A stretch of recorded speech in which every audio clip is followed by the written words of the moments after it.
in 2016. Behind me is the McConnell Rule. On February 13, 2016, when Justice Scalia passed away, Senator McConnell said, and I quote, "The American people should have a voice in the selection of their Supreme Court justice. Therefore, this vacancy should not be filled until we have a new president."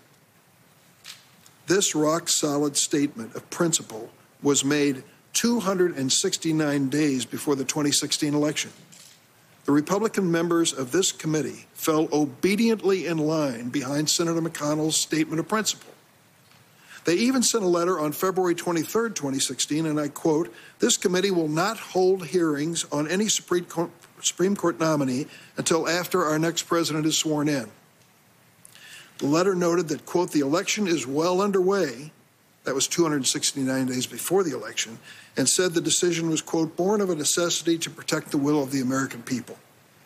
Yet when Justice Ginsburg passed away on September 18th this year, Senator McConnell said that very same night, and I quote, "President Trump's nominee will receive a vote on the floor of the United States Senate."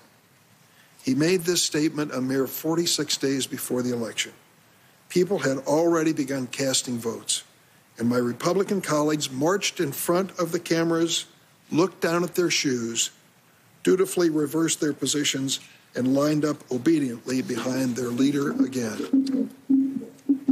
It gets down to this. Either the American people do get an election year voice regarding a vacancy on the Supreme Court, or they don't. In 2016, Senator McConnell said, "Give them a voice." Now he says, "Don't give them a voice." It is a shameless, self-serving, venal reversal. Why are Senate Republicans so afraid to give the American people a voice about the future of the Supreme Court? First, they must doubt that Donald Trump will be reelected. Second, they want a 6-3 Supreme Court to carry out a Republican agenda that's really not very popular with the American people. And there are two dates on the calendar which explain their timetable, November 3rd and November 10th. We know November 3rd is Election Day.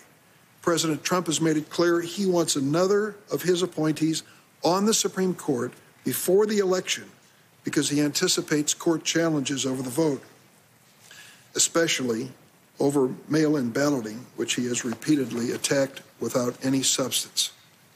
President Trump has indicated he'd be perfectly happy to have a close election decided by a 6-3 conservative majority Supreme Court rather than by the votes of the American people. The other date, of course, is November 10th. We know that date well on this committee. That's the date the Supreme Court will hear oral arguments in California versus Texas.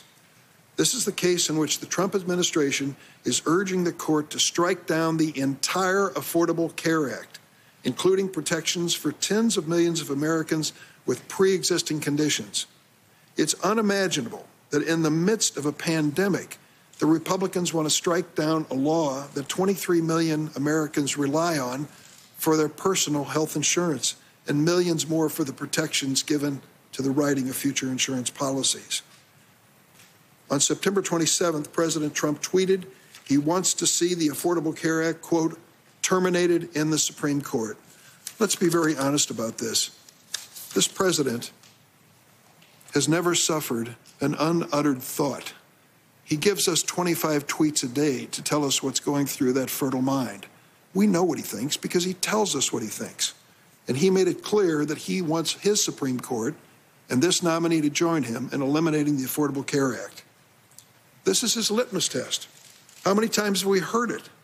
How many times have we heard his criticism of Chief Justice Roberts for failing to strike down Obamacare? When he was running for president, then candidate Trump tweeted, quote, "If I win the presidency, my judicial appointments will do the right thing, unlike Bush's appointee John Roberts on Obamacare." Think it would mean what it mean if the Republicans wished to strike this down. All the people who would lose their coverage, which we have heard recounted repeatedly this morning and will hear even more.